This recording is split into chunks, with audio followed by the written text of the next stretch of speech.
Boa tarde. Sindigás denuncia queda na produção de gás de cozinha no Rio Grande do Norte.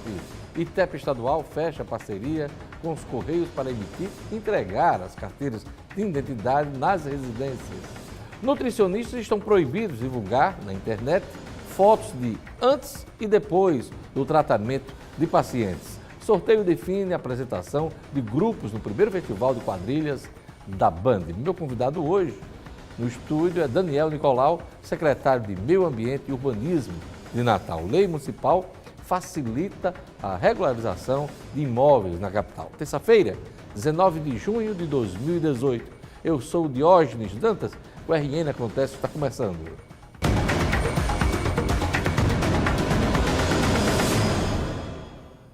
O Sindigás, Sindicato dos Revendedores de Gás, denuncia queda na produção do gás GLP no Rio Grande do Norte. A Petrobras nega. Houve protesto na manhã de hoje, veja na reportagem de Jackson Damasceno. A denúncia que eles fazem é grave. Vai faltar gás de cozinha em todo o estado. E isso é logo.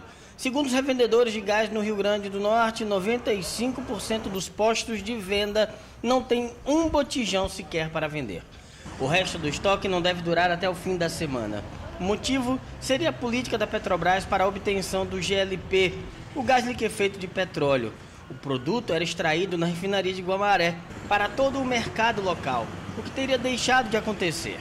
95% das revendas de gás não tem gás. 80% estão fechadas na chave, com os funcionários em casa. Na manhã de hoje, o Sindicato dos Revendedores organizou uma carreata que começou no bairro de Lagoa Nova, indo até o centro administrativo. Eles querem chamar a atenção da sociedade e das autoridades constituídas para a situação que consideram de colapso. A gente vai solicitar hoje o apoio do Ministério Público, que ele junte ao governo do estado, que entre uma ação contra a Petrobras para ela produzir gás. Que nós temos o petróleo no Rio Grande do Norte, nós temos a refinaria Camarão, falta só a Petrobras produzir gás para a gente. O Rio Grande do Norte conta com 800 revendedores de botijões de gás. Por dia, são vendidas 38 mil unidades em todo o estado, 17 mil somente na região metropolitana de Natal. O preço médio do botijão atualmente é de R$ 70. São números que impressionam, mas enquanto nos últimos dias o número de vendas cai, o de demissões já começa a crescer.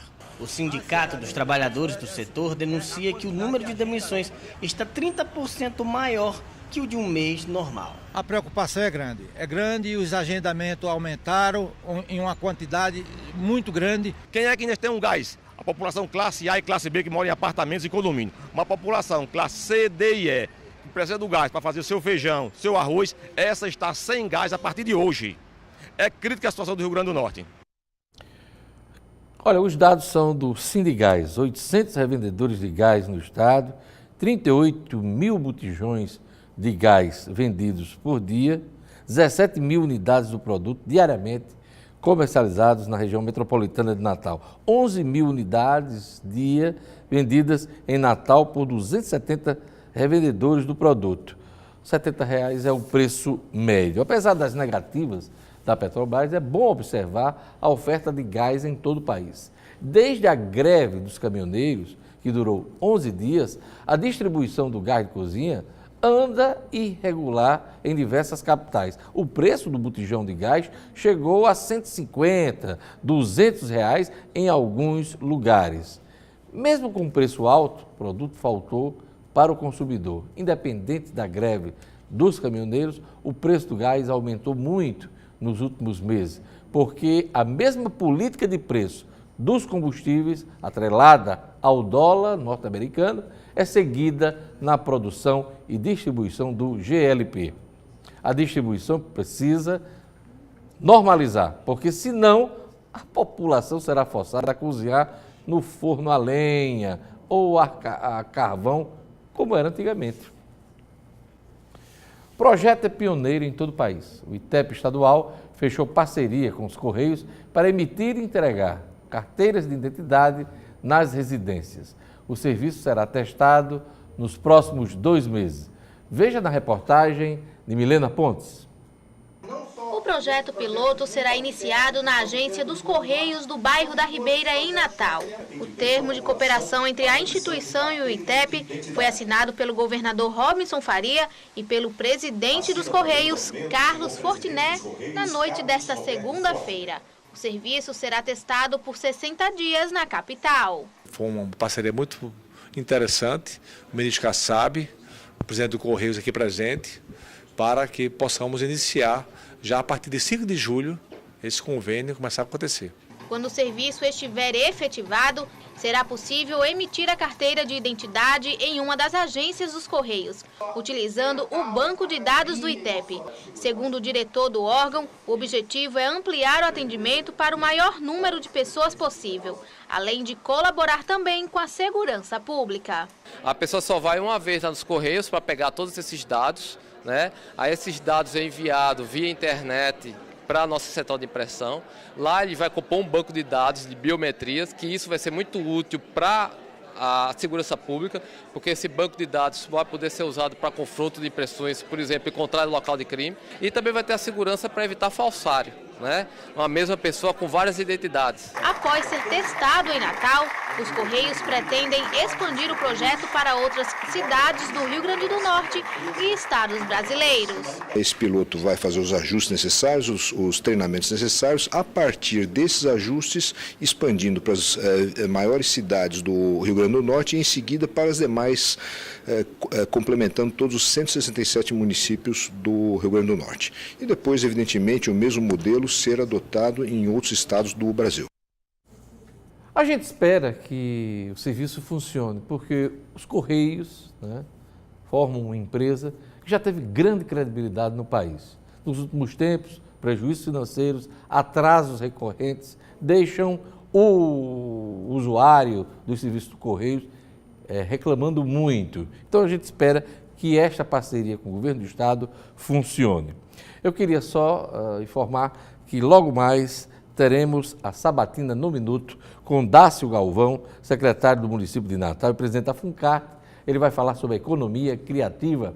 Portal no Minuto. Acesse o portal logo mais, 16 horas. E também você pode acompanhar e interagir ao vivo no Facebook e também no YouTube. Veja a seguir, nutricionistas estão proibidos de divulgar na internet fotos de antes e depois do tratamento de pacientes. E mais, sorteio define a apresentação de grupos no primeiro festival de quadrilhas da Band. O RN acontece e volta em instantes.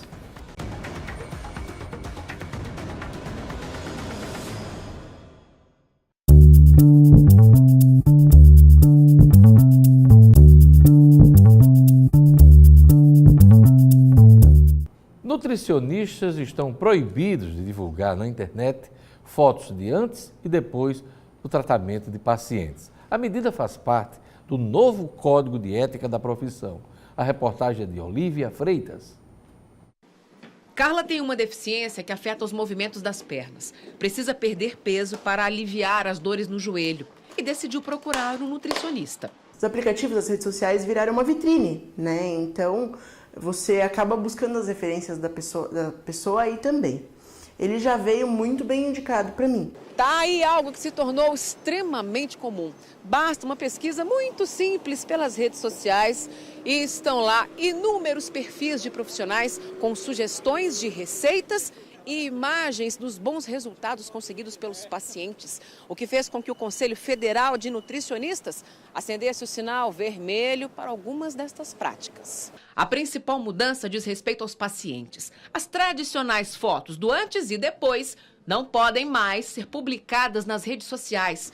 Isso vale também para as planilhas que mostram a evolução da perda de peso e outras medidas. É que você induz o teu paciente a achar que todo mundo vai atingir aquele objetivo num tempo rápido e que não tem erro. E não é verdade, porque o plano dietético tem que ser individualizado e cada pessoa com o seu metabolismo vai atingir num momento, né, e com a sua individualidade. O Rafael tem mais de 25 mil seguidores nas redes sociais, onde investiu na divulgação dos resultados conseguidos em consultório.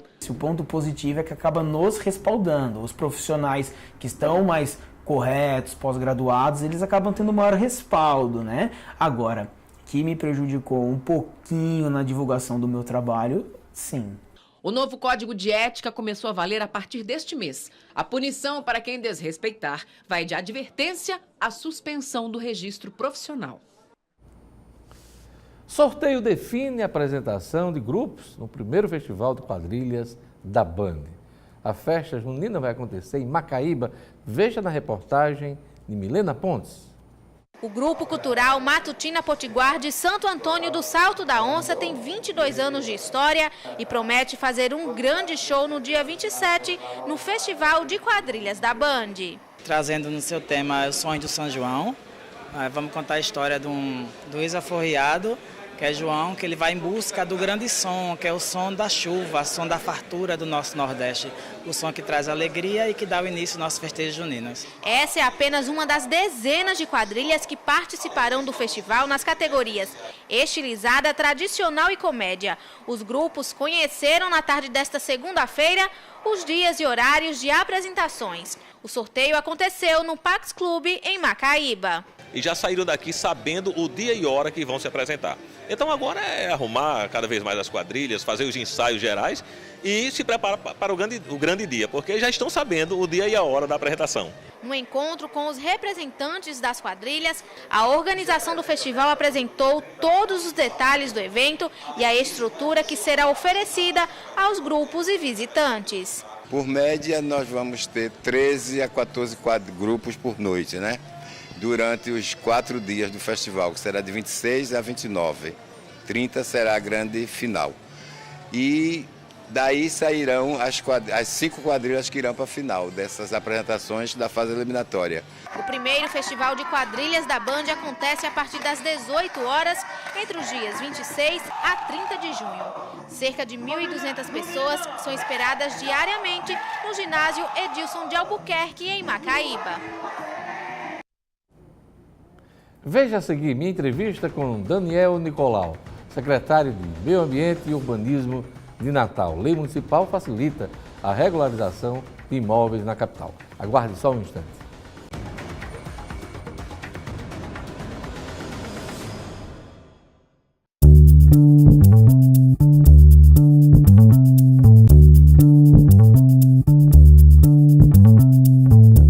Mais de 70% dos imóveis em Natal não são regularizados. A estimativa é da prefeitura. Isso gera um problema danado na hora de negociar ou herdar um imóvel. Uma nova lei municipal facilita os procedimentos de regularização urbanística. O secretário de Meio Ambiente e Urbanismo de Natal, Daniel Nicolau, está aqui com a gente. Boa tarde, secretário. Boa tarde. Boa tarde. Me impressiona esse número, mais de 70% dos imóveis irregulares. É isso mesmo? Aproximadamente sim. Na verdade, existe uma cultura, nós temos que lembrar que a cidade ela tinha 370 e alguma coisa anos quando foi instituído o primeiro plano diretor, em 1984, estabelecendo regras de convívio, regras edilícias. E acaba que a cultura do construir sem consultar um profissional, sem atender a legislação, ainda perdura bastante. Se enraizou. Né? Se enraizou. Então acontece muito da pessoa precisar fazer um ambiente a mais, reformar a residência ou o seu ponto comercial e não consultar um profissional habilitado que possa instruí-lo de como cumprir a legislação. E isso acaba gerando situações de inconformidade com a legislação urbanística. E essa lei ela vem justamente no encontro de tentar flexibilizar alguns casos onde se verifica que não há má-fé, onde se verifica que não há dano ambiental, né, não existe prejuízo para o entorno. Crime, né? Às crime, vezes, com né? certeza, porque não é uma legislação para pagar pelo crime, simplesmente. Né? Posso continuar cometendo crime ambiental pagando a taxa? Não é isso. É uma legislação que ela é urbanística, ela vem realmente para tentar sanar situações onde a lei precisa ser flexível. O senhor falou em conformidades e a lei vem para tentar facilitar, resolver essa questão. Que tipo de inconformidade? As inconformidades são de diversos tipos. O exemplo mais comum são aquelas garagens onde as pessoas nos conjuntos residenciais, né, a habitação ali, se puxa a garagem para o limite do muro. Então o limite do muro ele tem um recuo estabelecido por lei. Na hora que você cola a cobertura no limite do muro, você está criando uma inconformidade na sua edificação. Outra comum também são as supressões dos jardins, né? O pessoal deixa aquela área permeável e com o passar do tempo, às vezes por alguma certa dificuldade de manutenção, acaba calçando o jardim, diminuindo a área permeável. E isso provoca alagamentos na rua e muitas vezes as pessoas estão reclamando de alagamento. Perfeitamente. Diminui a área também de infiltração. Então, todos esses itens, fora a altura das edificações, a questão de colar no vizinho, nem sempre pode. Né? Algumas situações o próprio Código Civil já traz como proibição ou como permissão. Então, são situações que são avaliadas para verificar se há incomodidade, né? Se há incômodo para a vizinhança e a possibilidade de regularizar o imóvel. Além dessa questão da inconformidade, que pode impedir a regularização do imóvel, tem a questão financeira, né, secretário? Que também muita gente deixa lá aquele contrato de gaveta, não vai no cartório, não paga o imposto. Isso também, essa lei alcança isso? Com certeza. Essa lei, ela vem para ajudar muita gente. A intenção nossa é flexibilizar para que esse imóvel que antes estava, esse imóvel que tem esse contrato de gaveta, que ele não está com o título de propriedade atualizado no cartório, ele não vai para o mercado formal de maneira rápida. A instituição financeira, o banco que for financiar, por exemplo, ele vai pedir atualização do documento. E aí, às vezes, demora um pouco, né, que é o rito burocrático natural, as pessoas, o órgão público demora. Existe alguma demora, realmente. Em média, quanto tempo, secretário? Se o projeto estiver todo direitinho, 2 ou 3 meses você está com esse documento na mão. Mas pode durar Pode ser bem mais rápido. Residências, hoje, nós conseguimos liberar a licença e habites em 48 horas. Então, depende muito de como vai ser jantada essa documentação, do profissional, se ele vai esclarecer direitinho todos os pormenores, para que a gente possa também ter um processo mais ágil. O senhor falou no caso de financiamento de banco, né, na negociação do imóvel, tem a questão da herança também. Às vezes complica até, você não abre nem o processo, formal, né?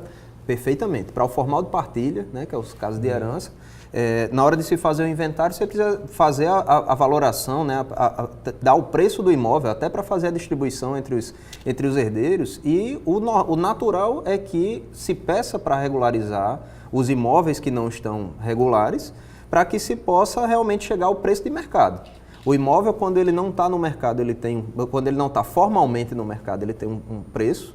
E quando ele passa a ter o documento, ele passa a possuir mais possibilidades de venda, né? Que ele pode vender financiado, pode vender à vista, ele tem liquidez, ele valoriza também, você tem aumento de preço do imóvel. Então, quanto mais complicado, mais regular, menos liquidez, né? Perfeito. Agora eu lhe pergunto, o que é que a lei estabelece como facilidades aí para, por exemplo, parcelamento, para pagamento, enfim, desconto, isenção, como é que está isso aí? A lei teve um pensamento bastante social. Essa segunda versão da lei de regularização, ela traz inclusive uma tabela onde há descontos, os descontos primeiro, né, pela espontaneidade da procura, quem vier procurar agora nos próximos 6 meses vai ter um desconto significativo de 50%. Esse desconto em cima do valor do metro quadrado que a gente calcula pelo custo unitário básico da construção civil. Perfeito. Então, esse desconto ainda podem existir outros. Por exemplo, bairros que têm de baixa renda, de baixa escolaridade, foi feito um levantamento em cima dos dados do IBGE para também dar mais descontos a essa população que teve, em tese, menos acesso à instrução para saber que estava errando. Há casos até de isenção. Perfeito. Né? Há situações sociais mais complicadas onde existem casos de isenção, realmente, para habitações de interesse social, por exemplo. E parcelamento, se for o caso, até 2 anos. Até em 24 vezes, exatamente. 24 vezes. Mas é preciso procurar, como bem disse o secretário, procurar o órgão, a SEMURB, para iniciar esse processo. E durante esses próximos meses, há esse desconto aí de 50%. Exatamente. Né, no processo. Essa lei, só para o nosso telespectador se situar, ela é de 97, né, secretário? É 4.930 e o que foi sancionado agora pelo o prefeito Álvaro Dias é uma mudança, uma lei complementar a essa legislação de 97, né? Perfeitamente. Como eu tinha falado, a matéria já existia, mas ela trazia alguns empecilhos. Por exemplo, não existia uma diferença social entre a cobrança. Então, o que era cobrado de quem fez um prédio, uma edificação de alto padrão, por exemplo, era o mesmo valor cobrado de quem tinha construído um quarto a mais numa área de interesse social, por exemplo, para receber um filho que tivesse em dificuldade. Então, a revisão dessa lei, ela trouxe essas possibilidades, inclusive, de separar socialmente situações onde antes haviam processos administrativos incidindo sobre a edificação, então, que eram impedidas de se regularizar, hoje podem, dependendo do objeto do processo de fiscalização, com majoração ou não do valor a ser recolhido. Agora, há muita desinformação nessa área da regularização fundiária, né? Perfeito. Existe, como falei, né, assim, a cidade ela já existe há séculos. E acaba que a cultura criada e a falta de informação, a falta de leitura também, até por isso que nós estamos fazendo as campanhas de divulgação dessa lei e de outras. Inclusive tem uma nesse momento, né, em curso, né? Exatamente. Nós percebemos que existe realmente a dificuldade da população de entender que ela precisa licenciar. Existe um pacto social, que ele é materializado na forma de um plano diretor, na forma de um código de obras, onde ele não traz uma cidade perfeita, mas ele traz a cidade que queremos. E essa cidade ela é pensada para um cenário no futuro. Então, na hora em que você deixa de cumprir uma legislação hoje, você está deixando de construir esse cenário futuro que a comunidade entendeu como sendo o ideal para ela. E aí essa lei de regularização, ela dá a você a oportunidade de entender que você ficou à margem desse pacto social, mas você não vai ser excluído, você não vai ser segregado, você vai poder participar do mercado formal, mas tendo em vista de que um dia você vai ter que voltar aos moldes do que a sociedade está querendo para o futuro. A gente falou no início da entrevista que mais de 70% dos imóveis estão irregulares. Quais as áreas mais complicadas? A região oeste e a região norte têm a maior concentração dessas edificações com essas irregularidades, né, na execução. Mas há imóveis irregulares em toda a cidade, em todas as 100%. zonas da capital, né? 100%. Todos os conjuntos habitacionais, por exemplo, que em tese foram entregues com aqueles embriões, todos projetados direitinho conforme a legislação, praticamente não identifiquei até hoje uma quadra que escapa invicta. Apesar da lei, que facilita os procedimentos, apesar das discussões, algumas até capitaneadas pelo Legislativo Municipal, a gente vê pouco avanço nessa área. Esse é o sentimento ou alguma coisa melhorou? Existe esse sentimento, inclusive entre os urbanistas hoje está muito em pauta essa discussão de que tipo de legislações nós estamos criando. Para que em revisões de plano diretor como a nossa que está em curso, nós tenhamos a oportunidade de nos aproximar mais da realidade vivida, né? E viemos a criar legislações mais flexíveis, que possam receber também mudanças econômicas, mudanças sociais de uma forma mais rápida e dar melhor resposta para isso. Eu volto à questão financeira, porque não só o imposto, mas também tem um cartório. Isso pesa muito, né?